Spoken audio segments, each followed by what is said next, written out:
కృపావరములు అనేవి వ్యక్తిగత అభివృద్ధి కొరక లేక సంఘ అభివృద్ధి కొరక? భాషలు అనేవి ఎంతవరకు ఒక విశ్వాసికి సహాయపడతాయి? ప్రస్తుతము వాటి ఉనికి సంఘంలో ఎంతవరకు ఉన్నాయి? ఈ విషయాలను పరిశీలిద్దాం.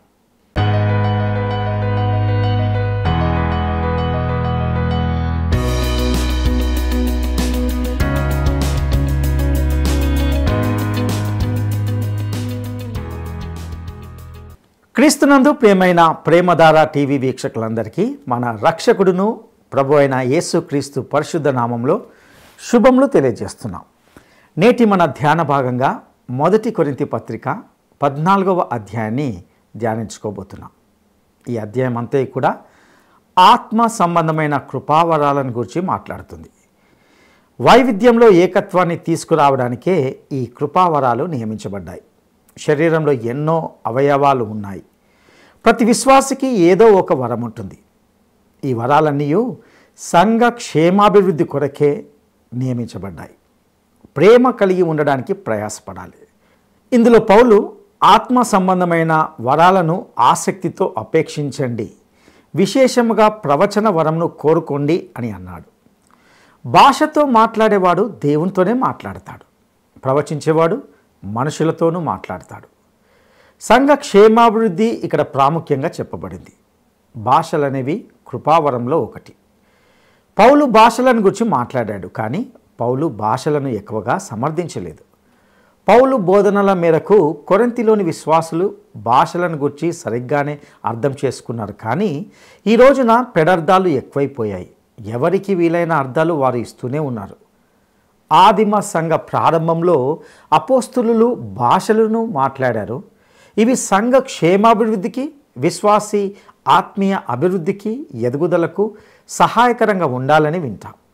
ఇక భాషలకు, కృపావరాలకు సంబంధించిన విషయాలను నేటి ఈ పాఠంలో తెలుసుకుందామా? 1 కొరింథీ పత్రిక 14వ అధ్యాయం సావధానంగా వినండి. ఈ అధ్యాయం అంతా ఆత్మవరాల సద్వినియోగాన్ని గురించి మనకెన్నో హెచ్చరికలు చెప్తోంది. 12వ అధ్యాయంలో కృపావరములు పేర్కొనబడ్డాయి. వైవిధ్యంలో ఏకత్వాన్ని నిర్వహించడానికే ఈ ఆత్మవరాలు కృపావరములుగా ఇవ్వబడ్డాయి. శరీరంలో ఎన్నో అవయవాలున్నాయి. ప్రతి అవయవము సరిగా పనిచేయాలి. ప్రతి సంఘ బిడ్డకు ఏదో ఒక వరముంటుంది. ఈ వరాలన్నీ సంఘ క్షేమాభివృద్ధికి సద్వినియోగమవ్వాలి. 1 కొరింథీ 14వ అధ్యాయం 1 నుండి 19వ వచనం వరకు. ప్రేమ కలిగి ఉండడానికి ప్రయాసపడండి. ఆత్మ సంబంధమైన వరాలను ఆసక్తితో అపేక్షించండి. విశేషముగా మీరు ప్రవచన వరమును అపేక్షించండి. ఎందుకనగా భాషతో మాట్లాడేవాడు మనుష్యులతో కాదు, దేవునితో మాట్లాడుతున్నాడు. మనుష్యుడెవడూ గ్రహించడు గాని వాడు ఆత్మ వలన మర్మములను పలుకుతున్నాడు. క్షేమాభివృద్ధి, హెచ్చరిక, ఆదరణ కలిగేటట్లు ప్రవచించేవాడు మనుష్యులతో మాట్లాడుతున్నాడు. భాషతో మాట్లాడేవాడు తనకే క్షేమాభివృద్ధి కలుగచేసుకుంటాడు, కానీ ప్రవచించేవాడు సంఘమునకు క్షేమాభివృద్ధి కలుగచేస్తాడు. మీరందరూ భాషలతో మాట్లాడాలని కోరుతున్నాను, గాని మీరు ప్రవచించాలని మరి విశేషముగా కోరుతున్నాను. సంఘము క్షేమాభివృద్ధి పొందే నిమిత్తము భాషలతో మాట్లాడేవాడు అర్థము చెబితేనే కాని వాని కంటే ప్రవచించేవాడే శ్రేష్ఠుడు. సహోదరులారా, ఆలోచించండి. భాషలతో మాట్లాడుతూ నేను మీ వద్దకు వచ్చి సత్యమును బయలుపరచాలని అయినా, జ్ఞానోపదేశము చేయాలని అయినా, ప్రవచించవలనని అయినా, బోధించవలనని అయినా మీతో మాట్లాడకపోయిన ఎడల నా వలన మీకు ప్రయోజనమేమిటి? పిల్లన గ్రోవి గాని, వీణ గాని, నిర్జీవ వస్తువులు నాదమిచ్చేటప్పుడు స్వరములో భేదము కలుగచేయని ఎడల ఊదినదేదో మీటినదేదో ఎలాగు తెలుస్తుంది? బూర స్పష్టము కాని ధ్వని ఇచ్చేటప్పుడు యుద్ధానికి ఎవడు సిద్ధపడతాడు? అలాగే మీరు స్పష్టమైన మాటలు నాలుకతో పలికితేనే కాని పలికినది ఎలాగు తెలుస్తుంది? గాలితో మాట్లాడినట్లే ఉంటారు. లోకములో ఎన్నో విధములైన భాషలున్నా వాటిలో ఒకటైనా స్పష్టము కానిదై ఉండదు. మాటల అర్థము నాకు తెలియకుండా ఉంటే మాట్లాడేవానికి నేను పరాయివాడుగానే ఉంటాను. మాట్లాడేవాడు నాకు పరాయివాడుగానే ఉంటాడు. మీరు ఆత్మ సంబంధమైన వరముల విషయమై ఆసక్తి గలవారు గనుక సంఘానికి క్షేమాభివృద్ధి కలిగే నిమిత్తము అవి మీకు విస్తరించేటట్లు ప్రయత్నం చేయండి. భాషతో మాట్లాడేవాడు అర్థము చెప్పే శక్తి కలగడానికి ప్రార్థన చేయాలి. నేను భాషతో ప్రార్థన చేసిన ఎడల నా ఆత్మ ప్రార్థన చేస్తుంది గాని నా మనస్సు ఫలవంతముగా ఉండదు. కాబట్టి ఆత్మతో ప్రార్థన చేస్తాను, మనస్సుతోనూ ప్రార్థన చేస్తాను. ఆత్మతో పాడతాను, మనస్సుతోనూ పాడతాను. లేని ఎడల నీవు ఆత్మతో స్తోత్రము చెప్పినప్పుడు ఉపదేశము పొందనివాడు నీవు చెప్పిన దానిని గ్రహించలేడు. గనుక నీవు కృతజ్ఞతాస్తుతులు అర్పించినప్పుడు ఆమేన్ అని వాడు ఏలాగు పలుకుతాడు? నీవైతే బాగానే కృతజ్ఞతాస్తుతులు అర్పిస్తున్నావు గాని ఎదటివాడు క్షేమాభివృద్ధి పొందడు. నేను మీ అందరికంటే ఎక్కువగా భాషలతో మాట్లాడుతున్నాను, అందుకు దేవుణ్ణి స్తుతిస్తాను. అయినా సంఘములో భాషతో 10,000 మాటలు పలకటం కంటే ఇతరులకు బోధ కలిగేటట్లు నా మనస్సుతో 5 మాటలు పలకటం మేలు. శ్రోతలు వింటున్నారా? ప్రేమ గలవారమై ఆధ్యాత్మిక వరాలు కోరాలి. ప్రవచించడము అంటే ఈ రోజున దేవుని వాక్యాన్ని బోధించటం, ప్రకటించటం. సులభగ్రాహ్యమయ్యేటట్లు దేవుని వాక్య ప్రవచనాలను చెప్పాలి. ఆత్మ వరాలున్నాయి, ఆత్మ ఫలము ఉంది. ఆత్మ ఫలమేమనగా ప్రేమ. ఫలము లేని వరం ప్రమాదకరం. సౌశీల్యము లేని సేవ నిష్ఫలం. దేవుని ఆత్మ ఫలము మనందరికీ కావాలి. కేవలం వరాలో అని ఫలము లేకుండా వరముల కోసం ఎగబడవద్దు. ఏదీ అతిగా చేయకండి. భాషలంటారా, అవి కొంతకాలానికి ఆగిపోతాయి. వరాలలో మొట్టమొదట ఆగిపోయేది భాషలే. ఈ అధ్యాయంలోని మాటలు అప్పుడు కొరింథు వారికి బాగా అర్థమయ్యాయి. కాని ఈ రోజున విపరీతమైన అర్థాలు తీస్తున్నారు. బైబిలు పండితులు ఏమేమో వ్యాఖ్యానాలు చేస్తున్నారు. పౌలు భాషలతో మాట్లాడాడు గాని అతిగా దాన్ని ప్రయోగించలేదు. యేసు ప్రభు భాషల్లో మాట్లాడినట్లు రాయబడలేదు. పెంతెకొస్తునాడు అపొస్తలులు భాషలు మాట్లాడారు, పౌలు మాట్లాడాడు. ప్రతి ఒక్కరికి వారి స్వంత భాషలో వాక్యం వినబడడం దేవుని చిత్తం. కొరింథీయులారా, భాషలు మాట్లాడాలి అని ఆశిస్తారా? పదండి, ప్రజాభాషల్లో సువార్తను ప్రకటించండి. అంతేకాని దీన్నొక కొత్త ధర్మశాస్త్రీయ సిద్ధాంతంగా చేసి వాదోపవాదాలు పెట్టుకోకండి అంటున్నాడు అపొస్తలుడైన పౌలు. ప్రేమ కలిగి సత్యాన్ని ప్రకటించండి. ప్రవచించటం లాంటి శ్రేష్టమైన వరాలను కోరండి. ఎవరికీ తెలియని భాష అయితే దానికి అర్థం చెప్పాలి. ఈ అధ్యాయంలో 3 వరాలను పౌలు ప్రత్యేకంగా పేర్కొంటున్నాడు. ప్రవచనం, భాషలు, భాషలకు అర్థం చెప్పడం. మార్కు సువార్త 16వ అధ్యాయం 17వ వచనం, అపొస్తలుల కార్యములు 2వ అధ్యాయం 3 నుండి 4వ వచనం వరకు, అలాగే 11వ వచనం. అపొస్తలుల కార్యములు 10వ అధ్యాయం 46వ వచనం, 19వ అధ్యాయం 6వ వచనం. ఈ వాక్య భాగాలలో భాషల వరం ప్రస్తావించబడింది. పెంతెకొస్తునాడు కొర్నేలి ఇంటిలో, ఆ తరువాత సువార్త అన్య ప్రాంతాలకు వెళ్ళిపోయే సందర్భంలో, ఎఫెసులో, ఈ 3 సందర్భాలలో భాషల వరం ప్రయోగించబడింది. ప్రవచన వరం శ్రేష్టమైంది, దాన్ని అపేక్షించండి. భాషల వరం మీ స్వంత జీవితంలో క్షేమాభివృద్ధి నిజమే.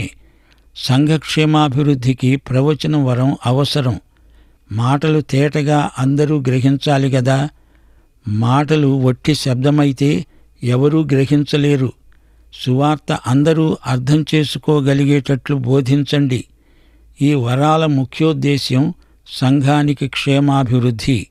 పాట పాడినా, ప్రార్థన చేసినా, మనసు, మనసుకు అతీతమైన ఆత్మ వివిధ సందర్భాలలో ఫలవంతంగా పనిచేయడం జరుగుతుంది. సంఘంలో మాట్లాడేటప్పుడు, బయట మాట్లాడేటప్పుడు వివిధమైన ఆధ్యాత్మిక మానసిక అనుభవాలు పౌలుకు కలిగాయి. 20వ వచనం నుండి, సహోదరులారా, మీరు బుద్ధి విషయమై పసిపిల్లలు కాక దుష్టత్వము విషయమై శిశువులుగా ఉండండి. బుద్ధి విషయమై పెద్దవారై ఉండండి. అన్యభాషలు మాట్లాడే జనుల ద్వారా, పరజనుల పెదవుల ద్వారా ఈ జనులతో మాట్లాడతాను, అప్పటికీ వారు నా మాట వినరు అని ప్రభువు చెప్తున్నాడని ధర్మశాస్త్రంలో రాయబడి ఉన్నది. కాబట్టి భాషలు విశ్వాసులకు కాదు, అవిశ్వాసులకే సూచన అయి ఉన్నవి. ప్రవచించడం అవిశ్వాసులకు కాదు, విశ్వాసులకే సూచకమై ఉన్నది.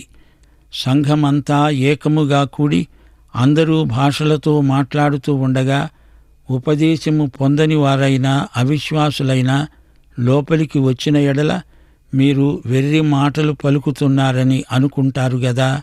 అయితే అందరూ ప్రవచిస్తూ ఉండగా అవిశ్వాసి అయినా ఉపదేశము పొందని వాడైనా లోపలికి వచ్చిన ఎడల అందరి బోధ వలన తాను పాపిని అని గ్రహించి అందరి వలన విమర్శించబడతాడు. అప్పుడతని హృదయ రహస్యములు బయలుపడతాయి. ఇందువలన దేవుడు నిజముగా మీలో ఉన్నాడని ప్రచురము చేస్తూ అతడు సాగిలపడి దేవునికి నమస్కారం చేస్తాడు. కొరింథీ సంఘబిడ్డలారా, మీరు శరీరానుసారముగా ప్రవర్తిస్తూ చిన్నపిల్ల చేష్టలు చేస్తున్నారు. పరిపక్వత మీకెప్పుడు వస్తుంది? మీ ఎదుగుదల స్తంభించిపోయిందా? దేవుడంటున్నాడు, నేను అన్యజనులతో వారి వారి భాషల్లో మాట్లాడతాను. పౌలు అన్యుల మధ్యకు వెళ్ళినప్పుడు వారి భాషలో బోధించాడు. దానికి ఫలితంగా అనేక మంది అన్యులు విశ్వాసులయ్యారు. ఇశ్రాయేలీయులతో మాట్లాడేటప్పుడు సమస్యే లేదు. వారి భాష నా భాష ఒకటే. నేను ప్రవచనాలను అనగా దేవుని వాక్యాన్ని ప్రకటిస్తున్నాను. వాక్యమును విన్నవాడు విశ్వాసి అవుతాడు. అవిశ్వాసి లోపలికి వస్తే మనం మాట్లాడేది అతనికి అర్థం కాకపోతే మనం వెర్రివారిమి అని అతడు అనుకోవచ్చు. దేవుని వాక్యం మనం ప్రకటించినప్పుడు అందరూ తేటగా గ్రహించాలి. మన భాష, మనం వాడే పదజాలం అందరికీ చక్కగా స్పష్టంగా వినపడాలి. వినేవారిలో ఎందరో విద్యాధికులున్నారు. విజ్ఞాన శాస్త్రంలో పట్టభద్రులైన వారున్నారు. వారికి మన సందేశం తేట తెల్లమై వారిని మారు మనస్సుకు, రక్షణకు నడిపించాలి. చాలునయా చాలునయా నీ కృప నాకు చాలునయా, చాలునయా చాలునయా నీ కృప నాకు చాలునయా. ప్రేమామయుడివై ప్రేమించావు, కరుణామయుడివై కరుణించావు. ప్రేమామయుడివై ప్రేమించావు, కరుణామయుడివై కరుణించావు. తల్లిగా లాలించి తండ్రిగా ప్రేమించే, తల్లిగా లాలించి తండ్రిగా ప్రేమించే ప్రేమ కరుణ నీ కృప చాలు. ప్రేమ కరుణ నీ కృప చాలు. చాలునయా చాలునయా నీ కృప నాకు చాలునయా, నీ కృప నాకు చాలునయా.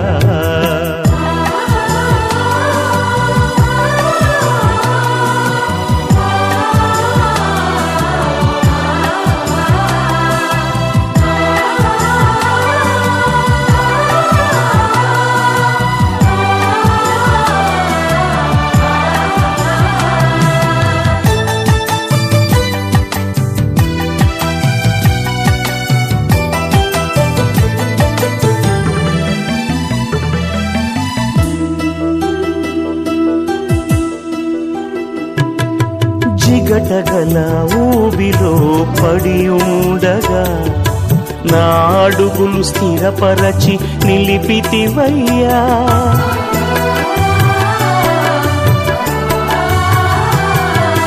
జిగటగల ఊబిలో పడి ఉండగా నా అడుగులు స్థిరపరచి నిలిపితివయ్యా.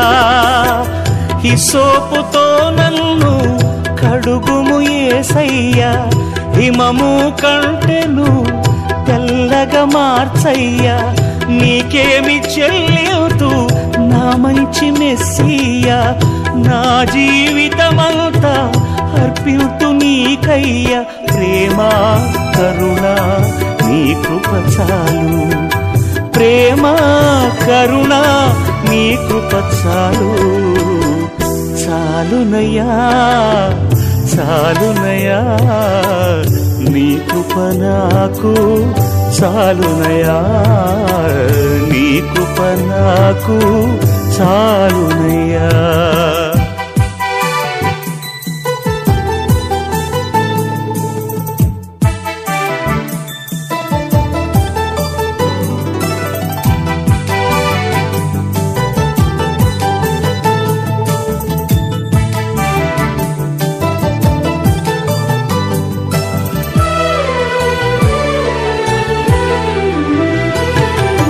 బంధువులు స్నేహితులు త్రోసేసిన, తల్లిదండ్రులే నన్ను వెలివేసిన,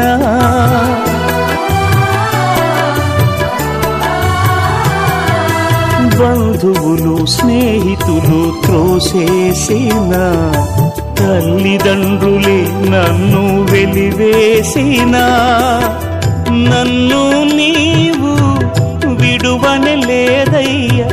నిన్నగా ప్రేమించి రక్షించినావయ్యా. నీకేమి చెల్లితూ నా మంచి మెస్సియా, నీ సాక్షిగా నేను ఇలా జీవితునయ్యా. ప్రేమ కరుణ. 26 నుండి 33వ వచనం వరకు పౌలు కొన్ని ఉపయోగకరమైన హెచ్చరికలు చేస్తున్నాడు. సహోదరులారా, ఇప్పుడు మీలో ఏమి జరుగుతున్నది? మీరు కూడి వచ్చినప్పుడు ఒకడు ఒక కీర్తన పాడాలని ఉన్నాడు, మరి ఒకడు బోధించాలని ఉన్నాడు, మరొకడు తనకు బయలుపరచబడింది ప్రకటన చెయ్యాలని ఉన్నాడు, మరొకడు భాషతో మాట్లాడాలని ఉన్నాడు, మరొకడు అర్థము చెప్పాలని ఉన్నాడు. సరే, సమస్తము క్షేమాభివృద్ధి కలగడానికి జరగనివ్వండి. భాషతో ఎవరైనా మాట్లాడితే 2 అవసరమైన ఎడల 3కి మించకుండా వంతుల చొప్పున మాట్లాడాలి. ఒకడు అర్థం చెప్పాలి. అర్థము చెప్పేవాడు లేని ఎడల అతడు సంఘములో మౌనముగా ఉండాలి గాని తనతో దేవునితో మాట్లాడుకోవచ్చు. ప్రవక్తలు 2-3 మాట్లాడవచ్చు, తక్కిన వారు వివేచించాలి. అయితే కూర్చున్న మరి ఒకనికి ఏదైనా బయలుపరచబడిన ఎడల మొదటివాడు మౌనముగా ఉండాలి. అందరూ నేర్చుకునేటట్లు, అందరూ హెచ్చరిక పొందేటట్లు ఒకని తరువాత ఒకడు మాట్లాడాలి. ప్రవక్తల ఆత్మలు ప్రవక్తల స్వాధీనములో ఉన్నవి. అలాగే పరిశుద్ధుల సంఘములన్నిటిలో దేవుడు సమాధానమునకే కర్తగాని అల్లరికి కర్త కాడు. ప్రియ శ్రోతలు వింటున్నారా? భాషల వరమున్నవారు ఎంతో జాగ్రత్త వహించవలసి ఉంది. వరాల వినియోగం కూడా సంఘానికి క్షేమాభివృద్ధి కలగాలి. అంతేకాదు, సంఘంలో క్రమం పాటించాలి. మన ప్రభు అల్లరికి కర్త కాడు అని పౌలు స్పష్టంగా చెప్తున్నాడు. అర్థం చెప్పేవాడున్నప్పుడు భాషలు మాట్లాడవచ్చు. అయితే ఆ సందేశం వాక్యానుసారమైనది అయి ఉండాలి. అలా కాని పక్షంలో అది దేవుని ఆత్మకార్యం కాదని గ్రహించాలి. ఒకరి తరువాత ఒకరు మాట్లాడాలి. ప్రథమ సంఘంలో కొందరు ప్రవక్తలుండేవారు. అపొస్తల కార్యములు 21వ అధ్యాయం 9వ వచనంలో ఫిలిప్పు అనే సువార్తికునికి 4 కుమార్తెలు. వీరు ప్రవచించేవారు. అలాగే అగబు అనే ప్రవక్త ఉండేవాడు.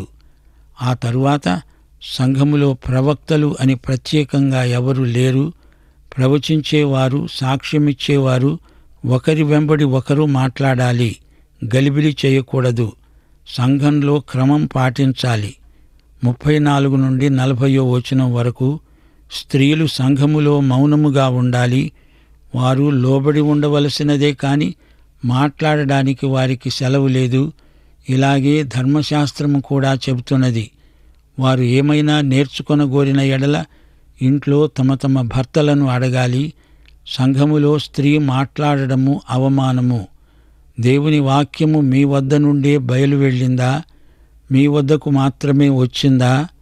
ఎవడైనా తాను ప్రవక్తను అనిగాని ఆత్మ సంబంధిని అనిగాని తలంచుకున్న ఎడల, నేను మీకు రాస్తున్నవి ప్రభువు యొక్క ఆజ్ఞలని అతడు దృఢముగా తెలుసుకోవాలి. ఎవడైనా తెలియని వాడైతే తెలియనివాడుగానే ఉండనియ్యి. కాబట్టి నా సహోదరులారా, ప్రవచించడాన్ని ఆసక్తితో అపేక్షించండి. భాషలతో మాట్లాడడం ఆటంకపరచకండి గాని సమస్తము మర్యాదగా క్రమముగా జరగనీయండి. ప్రియ శ్రోతలు, వింటున్నారా? ఈ అధ్యాయం భాషలను గురించింది. అదే నేపథ్యంలో పౌలు మాట్లాడుతున్నాడు గాని వారికి దేవుని వాక్యం వచ్చింది. పౌలు చెప్పిన ఈ మాటలు దేవుని ఆజ్ఞగా భావించాలి. అన్నిటిలోకి శ్రేష్టమైన వరాలను కోరుకోండి. ప్రతి కార్యక్రమము మర్యాదగా క్రమంగా జరిగేట్లు చూడండి. ప్రియ శ్రోతలు, ఈ అధ్యాయంలో పౌలు కొన్ని కఠినమైన మాటలు పలికాడు. కృపావరముల విషయములో వారిని నిరుత్సాహపరచాలని కాదు. సంఘంలో మర్యాద క్రమము లేకుండా పోయింది. కొరింథు సంఘంలో ఎవరు ఎప్పుడు పడితే అప్పుడు మాట్లాడడం, ఒకేసారి 4-5 లేచి మాట్లాడడం, ఇదంతా బాగా లేదు అని పౌలు హితవు చెప్తున్నాడు. ఎవరికి ఏ వరమున్నా అది స్వార్థానికి కాదు, సంఘ క్షేమాభివృద్ధికి వినియోగమవ్వాలి. ఇదే పౌలు హితవు. వరమున్నది గదా అని సంఘ అధికారానికి ఎదురు తిరగకూడదు. ప్రభువు తనకిచ్చిన అధికారాన్ని బట్టి, ప్రత్యక్షాన్ని బట్టి పౌలు ఈ విధంగా ఆజ్ఞాపించాడు. కొరింథీ సంఘంలో నైతిక ప్రమాణాలు అడుగంటిపోతున్నాయి. కొరింథీ సంఘానికి ఇవ్వబడిన ఈ హెచ్చరికల్లో కొన్ని స్థానికమైనవి. వాటిని మా శ్రోతలు గమనించాలి. స్త్రీలు సంఘ వ్యవహారాలలో జోక్యం కలిగించుకోకూడదు అన్నాడు పౌలు. సంఘములో కృపావరములు గలవారు ఒకరితో ఒకరు పోటీ పడకూడదు. భాషల వరం కొందరికి ఉంటే, ప్రవచనముల వరం అనగా వాక్యం ప్రకటించే వరం అందరూ ప్రతి ఒక్కరూ అపేక్షించదగింది. సంఘంలో మాట్లాడేవారు తమను తాము స్వాధీనంలో ఉంచుకోవాలి. మన దేవుడు అల్లరికి కర్త కాడు. సమాధానకర్త అయిన దేవుణ్ణి ఆరాధించేటప్పుడు సమాధానం ఉండాలి, గలిబిలి కాదు. నాటి సంఘంలో వృత్తిరీత్యా బోధకులు లేరు. కృపావరములు గలవారు స్వేచ్ఛగా ఆరాధనలో కూడుకుంటారు, తమ వరాలను వాడతారు. ఆరాధన క్రమానికి యాంత్రికంగా లోబడాలని పౌలు ఉద్దేశ్యం కాదు. సమస్తము మర్యాదగా క్రమముగా జరగాలి అని పౌలు హితవు. ఆ రోజుల్లో ప్రతి సంఘబిడ్డ ఆరాధనలో తానేదైనా ఇవ్వాలని తహతహ చెందేవాడు. తమకున్న వరాలను వాడటంలో ఒకరితో ఒకరు పోటీ పడటంలో అంతా గలిబిలి అయిపోయింది. ఈ లోపాన్ని సవరించడానికే పౌలు ఈ అధ్యాయం రాశాడు. ప్రతి ఒక్కరికి వడ్డించాలని ఆశ, మరి తినేదెవరు? అదే ఆ సంఘంలో చెలరేగిన కలవరం. ఈ రోజున చాలా సంఘాలలో విశ్వాసులు తాము సంఘానికి ఏమిస్తున్నాము అని చూడరు గాని సంఘం మాకేమిచ్చింది అని అడుగుతుంటారు. అసలు గుడికి ఎందుకు వెళ్ళాలి? దేవుని బిడ్డలు ఎందుకు గుడిలో సమావేశమవుతారు? దేవుణ్ణి ఆరాధించటానికి గుడికి వెడతాము, ప్రార్థిస్తాము, పాటలు పాడుతాము, బోధిస్తాము, ఉపదేశిస్తాము. ఆరాధనలో దేవునికి మహిమ కలగాలి. దేవుని ప్రజలందరూ ఆశీర్వదించబడాలి. పాపులు మారుమనస్సు పొందాలి, తమ పాపాలు ఒప్పుకోవాలి. ఇవన్నీ సంఘారాధనలో క్రమంగా జరగాలంటే యేసు మన వ్యక్తిగత జీవితాలకు ప్రభువై ఉండాలి. మనం పరిశుద్ధాత్మకు పూర్తిగా వశమైపోవాలి, లోబడాలి. మన భక్తిని, మన వరాలను ప్రదర్శించటానికి కాదు. అలా వస్తే మనకు ఆశీర్వాదాలుండవు సరిగదా? ఇతరులకు కూడా ఆశీర్వాదాలు దొరకకుండా చేసిన వారమవుతాము. ఆరాధన అంతటిలో ప్రభువుకు మహిమ కలగాలి. ఈ 14వ అధ్యాయం అంతటిలో కీలక వచనం క్షేమాభివృద్ధి. క్షేమాభివృద్ధి అంటే కట్టడం, నిర్మించడం. ఆరాధనలో ప్రభువును మహిమపరుస్తాము. విశ్వాసుల జీవితాలకు ఎంతైనా క్షేమాభివృద్ధి కలగాలి. అంతేగాని విశ్వాసుల అతిశయం అందులో ఏమాత్రం ఉండదు. ఉన్నది అంటే అది కొరింథీయమవుతుంది. ఈ అధ్యాయం మొత్తంలో 2 ప్రాముఖ్యమైన ఆజ్ఞలు. 1 20వ వచనం, సహోదరులారా, మీరు బుద్ధి విషయమై పసిపిల్లలు కాక దుష్టత్వము విషయమై శిశువులుగా ఉండండి. 2 బుద్ధి విషయమై పెద్దవారుగా ఉండండి. ప్రియ శ్రోతలు, జ్ఞాపకముంచుకోండి, కృపావరములు చాలా ఉన్నవి. వాటిలో శ్రేష్టమైనది వాక్య ప్రకటన, సువార్త ప్రకటన. అలాగే భాషల వరం కూడా. అర్థం చెప్పేవారుంటే సంఘమునకు క్షేమాభివృద్ధి. పౌలు ఈ అధ్యాయంలో యెషయా గ్రంథం 28వ అధ్యాయం 11, 12 వచనాలను ఉటంకించాడు. నత్తివారి పెదవుల చేత అన్యభాషతో ఈ జనులతో మాట్లాడుతున్నాను. పాఠం ముగింపులో మా శ్రోతలకు ఒక ప్రశ్న. యేసు ప్రభువు నీ రక్షకుడా? ఆయన శరీరంలో నీ ఉన్నావా? ఆయనను ఆత్మతో సత్యముతో అర్థవంతంగా ఆరాధిస్తున్నావా? పాఠం ఇంతటితో సమాప్తం. యేసుక్రీస్తు వారి కృప, యెహోవా దేవుని ప్రేమ, పరిశుద్ధాత్మ ఆదరణ మనకందరికీ సదాకాలము తోడై ఉండునుగాక. ఆమేన్.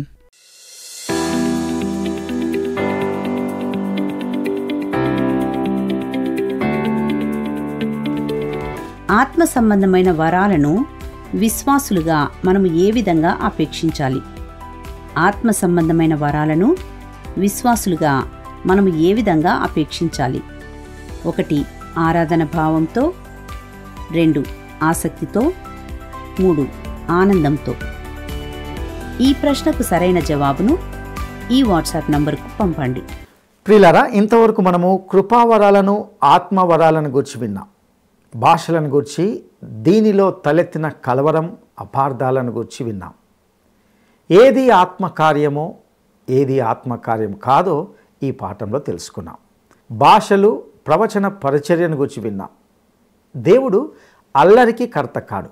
గలిబిలికి దేవుని సంఘంలో చోటు ఇవ్వబడలేదు. సాక్ష్యం చెప్పేవారు, ప్రవచించేవారు ఒకరి వెంట ఒకరు క్రమబద్ధంగా పంచుకోవాలని, సంఘంలో స్త్రీల స్థానం ఏంటో కూడా చూసాం.